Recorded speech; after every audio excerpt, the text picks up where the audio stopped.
اللہ تبارک و تعالی نے انسانیت کے نقطہ آغاز سے ہی انبیاء کرام کا سلسلہ شروع کیا۔ قرآن کریم میں صرف 25 انبیاء کا تذکرہ ہے، اور یہ تمام وہ انبیاء ہیں جو عرب میں گزرے، شام میں گزرے۔ آپ دنیا کا نقشہ اٹھائیں تو عرب اور شام کا چھوٹا سا گول دائرہ بنے گا، اور اسی دائرے میں جو انبیاء کرام تشریف لائے، اللہ تبارک و تعالی نے انہی کا ذکر قرآن کریم میں کیا ہے۔ باقی پوری دنیا میں کہاں کہاں اقوام آباد ہیں جن کی طرف اللہ نے نبی بھیجے، قرآن کریم ان سے خاموش ہے، کیونکہ یہ قرآن کریم کا موضوع نہیں ہے۔ قرآن کریم کوئی تاریخ کی کتاب تو نہیں ہے کہ وہ آپ کے سامنے گزشتہ پورے زمانے کی تمام انبیاء کرام کی تاریخ بیان کرے۔ قرآن کریم تو ایک سبق حاصل کرنے کے لیے، عبرت حاصل کرنے کے لیے کچھ انبیاء کرام کے واقعات آپ کو سناتا ہے کہ بالخصوص یہ جو انبیاء کرام کی تاریخ قرآن کریم میں بیان ہوئی ہے، یہ وہ انبیاء کرام ہیں جو عرب کے قرب و جوار میں آباد تھے، اور ان کی اقوام سے اہل عرب واقف تھے۔ تو اللہ تبارک و تعالی نے عربوں کو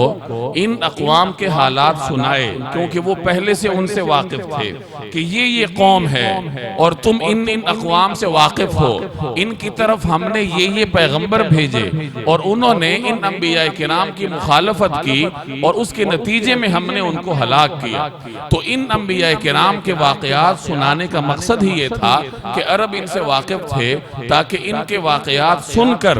عربوں کو، قریش کو اور جزیرہ عرب میں آباد لوگوں کو سبق ملے۔ اس لیے اللہ نے ان انبیاء کرام کے واقعات سنائے، اور دیگر جو انبیاء اللہ نے دنیا میں بھیجے ہیں ان کے واقعات نہیں سنائے گئے، اور اس کا ذکر قرآن کریم میں ہے۔ وَلَقَدْ أَرْسَلْنَا رُسُلًا مِّن قَبْلِكَ، ہم نے آپ سے پہلے بہت سارے پیغمبر بھیجے، مِنْهُمْ مَنْ قَصَصْنَا عَلَيْكَ، ان میں سے کچھ انبیاء ایسے ہیں کہ ہم نے ان کے قصے آپ کو سنائے، ان کی تاریخ آپ کو بتلائی قرآن کریم میں۔ وَمِنْهُمْ مَنْ لَمْ نَقْصُصْ عَلَيْكَ، اور ان میں سے ایسے انبیاء ہیں جن کی ہم نے تاریخ آپ کو نہیں بتائی، جن کی قصے ہم نے آپ کو نہیں سنائے۔ تو یہ تو قرآن کریم خود واضح کر رہا ہے کہ یہ جن انبیاء کرام کے واقعات ہم نے آپ کو سنائے ہیں، جو 25 انبیاء کے نام قرآن کریم میں ہیں، اس کا مطلب یہ نہیں کہ اللہ کے پیغمبر صرف یہ تھے، بلکہ ان کے علاوہ بھی بہت انبیاء گزرے، لیکن ہم نے آپ کو ان کے واقعات نہیں سنائے، اور انہی انبیاء کے واقعات آپ کو سنائے گئے کہ جن واقعات کی سننے میں عربوں کے لیے کوئی سبق پوشیدہ تھا۔ اب مکمل انبیاء کتنے تھے، اس کا ذکر کسی واضح روایت میں نہیں ہے۔ یہ جو ہمارے ہاں معروف ہے کہ انبیاء کرام 1,24,000 کم و بیش تشریف لائے ہیں دنیا میں، تو اس کی بنیاد ایک روایت ہے۔ حضرت ابو ذر رضی اللہ تعالی عنہ کی ایک روایت ہے کہ میں نے پوچھا کہ یا رسول اللہ جل جلالہ نے کتنے انبیاء بھیجے ہیں؟